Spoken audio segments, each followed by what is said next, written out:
Halo semua, selamat datang di channel Permanakun. Di video ini, gua akan membahas kelanjutan dari manga Ryokusari no Rising no Naka no Kokoro, tepatnya di chapter 6.20 dari web novelnya. Video ini merupakan cerita dari Nozomu Bontis yang merupakan MC dari cerita ini yang memiliki kekuatan naga yang bernama Tiamat. Dan bagi kalian yang ingin mengetahui cerita sebelumnya, kalian bisa cek di bagian deskripsinya. Oke, tanpa berbasa-basi, mari kita langsung saja ke pembahasan ceritanya. Cerita dimulai ketika di malam hari di sebuah bar, yang tepatnya di area distrik komersil di area kota Arkazam. Itu adalah hari di mana sebuah insiden telah terjadi. Di dalam bar tersebut, ada beberapa petualang yang sedang membicarakan siswa dari Akademi Solminati. Intinya, para petualang ini merasa iri dengan siswa Akademi Solminati yang nantinya ketika mereka lulus akan langsung bisa menjadi seseorang petualang atau orang yang cukup penting di negara mereka. Meskipun begitu, Akademi Solminati ini memiliki tingkat kelulusan siswanya yang hanya 10% saja, dan hal itu sangat sulit untuk dilakukan. Seorang siswa Akademi Solminati yang juga merupakan seorang petualang mendengar hal tersebut dan malah memprovokasi para petualang itu. Kemudian, perkelahian antara seorang siswa Akademi Solminati tersebut dengan para petualang pun terjadi. Erangan kesakitan pun mulai menggema di antara para petualang itu. Melihat hal itu, penjaga bar pun segera memanggil para prajurit militer untuk menghadapi masalah tersebut. Sesampainya di sana, terlihat para petualang yang mengerang kesakitan setelah mendapat serangan dari siswa tersebut. Segera, para prajurit pun menangkap siswa tersebut dan mencoba untuk menginterogasinya. Namun, siswa tersebut menolak untuk diinterogasi karena ia merasa bahwa para petualanglah yang memulai pertikaian ini. Segera, siswa itu pun memberontak dan bahkan sampai menyerang para prajurit militer. Setelah melukai beberapa prajurit, siswa itu pun segera melarikan diri. Para korban, baik petualang maupun prajurit militer, mendapatkan luka yang cukup serius. Akibat peristiwa ini, kota Arkazam pun menjadi sangat heboh. Kemudian, prajurit militer pun segera melakukan penyelidikan dan mereka pun berhasil menangkap seorang siswa, yaitu Nozomu Bontis. Kemudian cerita pun berganti. Di pagi harinya, Mars meluapkan kemarahannya atas penangkapan yang dilakukan oleh prajurit militer kepada Nozomu. Mars tak mengetahui apa yang sebenarnya telah terjadi ini. Menurut Veo, meskipun beritanya masih samar, namun ada rumor bahwa Nozomu telah melakukan penyerangan di wilayah distrik komersil, yaitu tepatnya tadi malam. Rupanya, berita ini telah menyebar dengan cepat ke seluruh kota Arkazam. Akibat hal itu, saat ini lebih banyak prajurit militer yang dikerahkan di area distrik tersebut untuk berjaga-jaga. Irisdina yang melihat situasi ini, ia pun merasa khawatir kepada Nozomu. Bagaimana tidak, Nozomu yang baru-baru ini sudah bisa cukup tenang dengan rumor perselingkuhannya. Kini, ia harus ditahan akibat rumor yang menerpa dirinya lagi. Menyadari hal itu, Irisdina dan yang lainnya pun memutuskan akan bertanya ke pihak sekolah yang kemungkinan telah mengetahui situasi ini.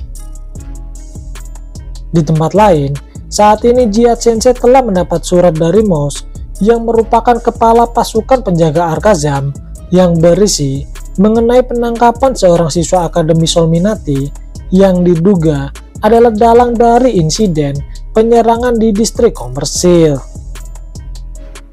Dalam benak Jihad Sensei, ia merasa tak yakin dengan semua kejadian ini.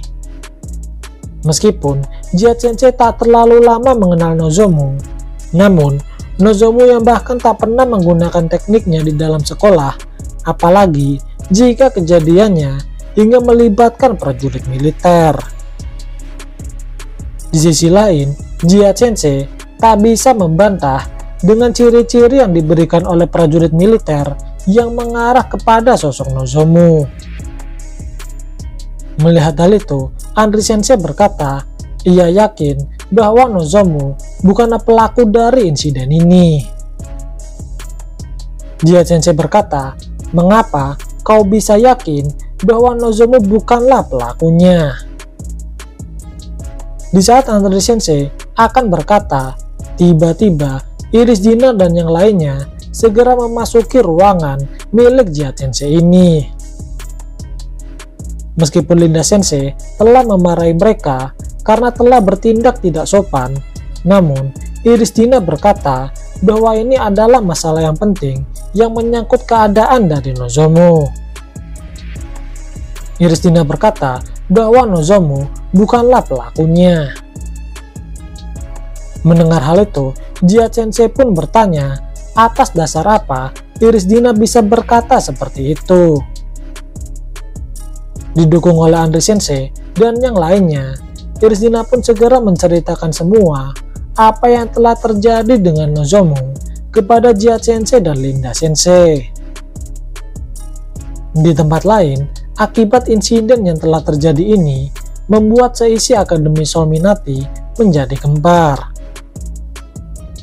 Terutama di siswa tahun ketiga, pendapat mereka terbagi menjadi dua. Yang pertama adalah memang Nozomu penyebab insiden itu dikarenakan ia terbawa oleh perasaannya akibat mendapat pengakuan dari Jihad Sensei. Dan yang satunya bahwa ini semua adalah sebuah kesalahpahaman. Di sisi lain, Camilla hanya bisa memandangi tangannya yang diperban dengan tatapan kosong. Ia masih dihadapkan oleh fakta bahwa apa yang selama ini ia yakini adalah sebuah kesalahan. Sesaat kemudian, Lisa pun menyapa Camilla dan menanyakan tentang keadaannya. Melihat Lisa, ekspresi Camilla pun menjadi semakin frustasi. Sebenarnya, Camilla ingin mengatakan apa yang sebenarnya telah terjadi, namun dikarenakan rasa penyesalannya dan melihat akibat yang akan ditanggung Lisa, Camilla pun hanya bisa berkata bahwa ia baik-baik saja. Di tengah kebisingan para siswa yang sedang membicarakan peristiwa tersebut, tiba-tiba Ken pun datang dan menyapa mereka berdua. Melihat ekspresi Ken, Camilla menduga seolah-olah Ken tidak heran jika Nozomu adalah pelaku dari insiden ini. Benar saja, setelah menduga hal tersebut, tiba-tiba Ken berkata, ngomong-ngomong, aku dengar Nozomu telah melakukan masalah lagi. Aku kira ia terbawa suasana karena semua berjalan dengan sedikit baik. Mendengar hal itu, Camilla pun langsung menjadi gelisah. Bagaimana tidak, Ken ini berani berbohong demi orang yang ingin ia lindungi, tetapi di satu sisi menjauhkan dari kebahagiaannya. Sebenarnya, Camilla merasa sangat marah dengan situasi ini. Namun, sekali lagi, perasaan bersalahnya seakan langsung menusuk dadanya dan membuatnya hanya bisa terdiam gemetar saja. Melihat hal itu, Lisa yang khawatir mencoba menanyakan apakah Camilla baik-baik saja. Namun, Camilla masih tetap terdiam dengan pertanyaan Lisa. Kemudian Ken berkata, untungnya sekarang Nozomu telah melakukan sesuatu yang bodoh lagi. Orang-orang yang ada di sisinya pasti akan menyadari bahwa Lisa lah pihak yang benar. Aku ingin tahu apa yang akan terjadi pada Nozomu itu. Aku menduga Nozomu akan segera dikeluarkan. Itu hal yang wajar bukan? Mengingat selama 2 tahun ini ia belum juga dikeluarkan dari akademi ini. Dan jika ia telah dikeluarkan, kau tak perlu khawatir lagi karena kau masih memiliki teman. Mendengar kata teman yang diarahkan kepadanya, Camilla yang emosi segera menendang kursi dan berlari meninggalkan mereka berdua. Camilla merasa sudah tak tahan dengan ketidakberdayaannya yang ia alami saat ini.